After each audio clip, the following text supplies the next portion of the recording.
everybody, we are in the second week of our series called Permission Granted. We've been talking about how to navigate the freedom we have in a way that honors God, ourselves, and others. Like we've said, freedom may not always be something you feel like you have a lot of as a middle schooler. It probably feels like you need permission from an adult in your life to do just about anything. Now, I wrote down some examples. Going to a birthday party with your friends, still gotta ask a parent. Buying your favorite foods or snacks, you can't even eat what you want. Here we go, creating social media accounts. We can't even talk about how hard that is. Basically, when you're in middle school, everything requires permission.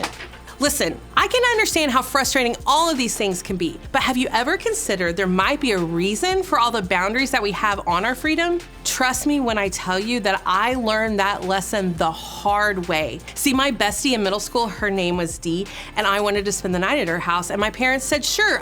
Dee's parents are gonna be home, right? And I, of course, said, yes, they're at home.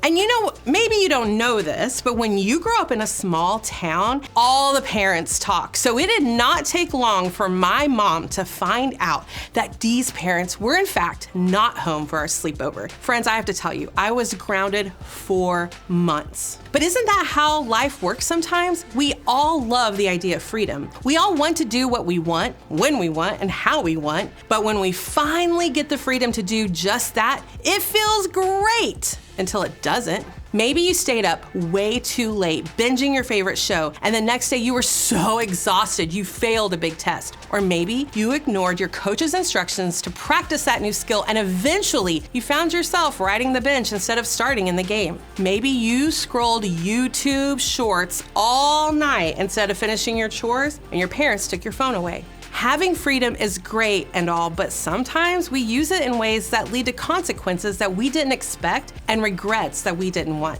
Sometimes we're tempted to use the freedom we have to do things we know aren't good for us in the first place, and we can convince ourselves that they're no big deal. Repeating that silly rumor, that won't harm anybody. Watching that video online couldn't be that bad. Going to a party can't cause that much trouble. Lying to an adult is just part of growing up. Sending that picture to a crush should be okay. See what I mean? In the moment, that kind of stuff doesn't seem like that big of a deal. But in the long run, using our freedom to choose things that have the potential to hurt us can lead to a lot of regret. It can lead to habits that you didn't want, problems that you've never expected, and harm to yourself and others. Over time, your relationships, your self-esteem, your health, your faith, and your character can take a pretty big hit. The problem? Most of the time, we don't know that we're doing it until it's too late. Sure, we're exercising our freedom, but in reality, we're actually using our freedom to make unwise choices. So, how do we know the difference? How can we learn to make the wise decision with the freedom that we have?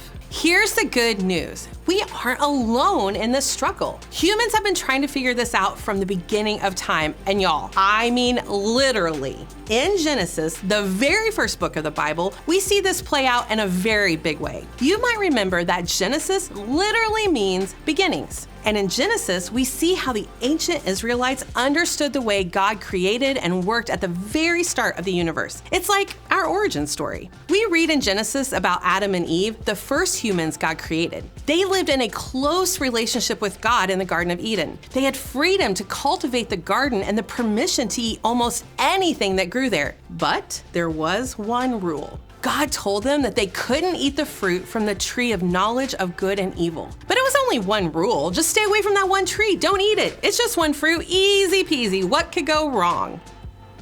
Well, a lot actually. Let's take a look. This is Genesis chapter 3, verse 1. Now the serpent was more crafty than any of the wild animals the Lord God had made.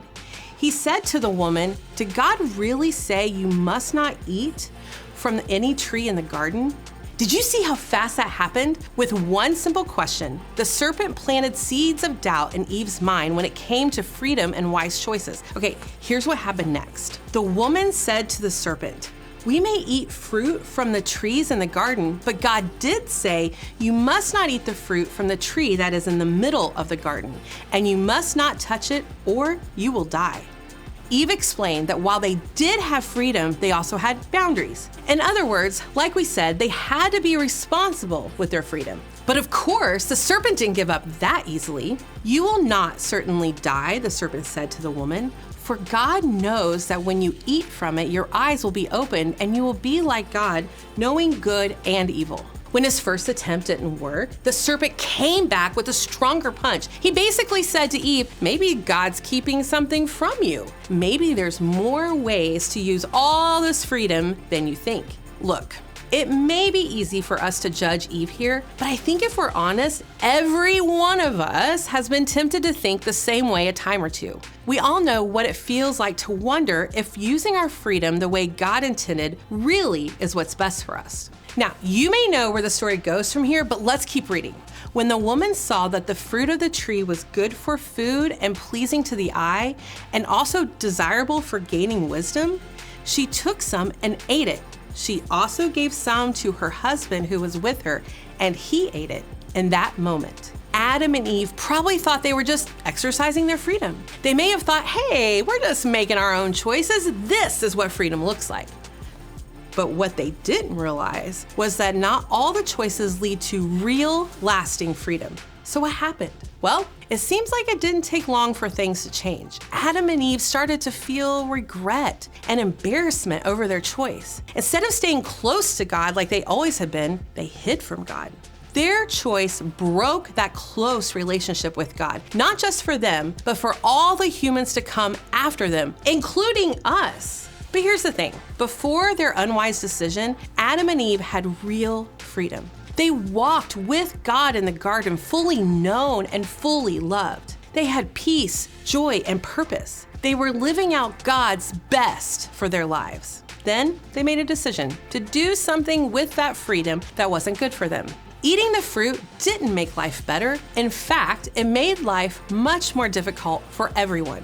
While the stakes may not feel as high for us, what happened with Adam and Eve happens to us. We all know what it feels like to use our freedom in a way that isn't good for us. And because of that, we also probably know the only thing these choices lead to is more pain, more regret, and more consequences than we've ever expected.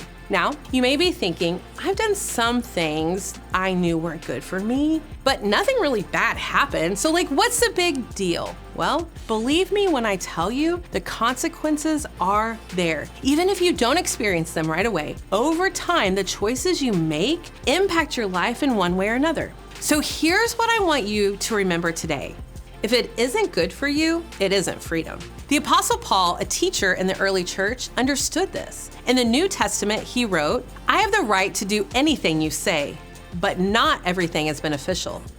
I have the right to do anything, but I will not be mastered by anything." Are there things we could do with our freedom? I mean, sure, but is everything we do with our freedom actually good for us? Unfortunately not. Just because you can do something doesn't mean you should. See, we experience true freedom when we follow God's best for our lives. Freedom should be guided by what's good for us, what honors God, and what builds up and respects others. Because real freedom doesn't trap us, it sets us free to experience more good in our lives. It's about making good choices that lead to something good, something beneficial for you and others. So, if it isn't good for you, it isn't freedom. Now, just to be clear, simply knowing this won't change the fact that we'll misstep from time to time. Like Adam and Eve, we're also human, and that means we will definitely make wrong decisions or choices that we know aren't good for us along the way. And when that happens, I want us to remember Adam and Eve. When they messed up, God didn't abandon them. God still loved them, and God still loves us. God wants the best for us, and when we mess up, and we will, friends, God is still there, still loving, and still ready to help us walk in real freedom once again. Remember, if it isn't good for you, it isn't freedom. Now, the question is, how do we use our freedom to make choices that we won't regret? How do we know the choice we're about to make isn't good for us? Well, one way is to start by asking yourself 3 simple questions. What do I want to do with my freedom? Now, be honest with yourself and clearly name the choice that you're about to make. For real, say it out loud. I'm about to watch a movie that isn't good for me.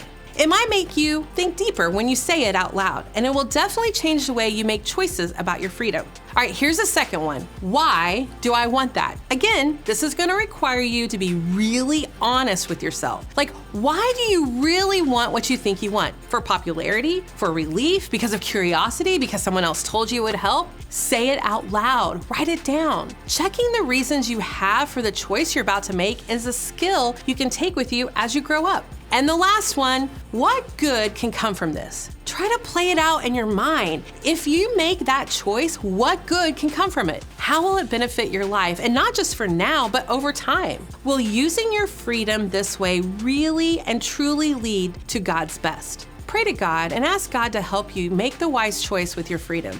I know this isn't always easy to see, and that's why I want to challenge you to invite someone into your life who can help. Someone who can point out when the choice you're about to make isn't wise. Someone who can help you remember to use your freedom for what's best. And friends, your small group leader might be a really great person for you to ask. And of course, I hope you remember that even when you use your freedom in ways that don't lead to what's best, God is still there. God still loves you, and God still wants the best for you. You'll always have a chance to start over, and you'll always be met with God's love when you do. Remember, if it isn't good for you, it isn't freedom. Now, as you head to small group, I want you to think about this question. What's one choice you can make with your freedom that you know is good for you?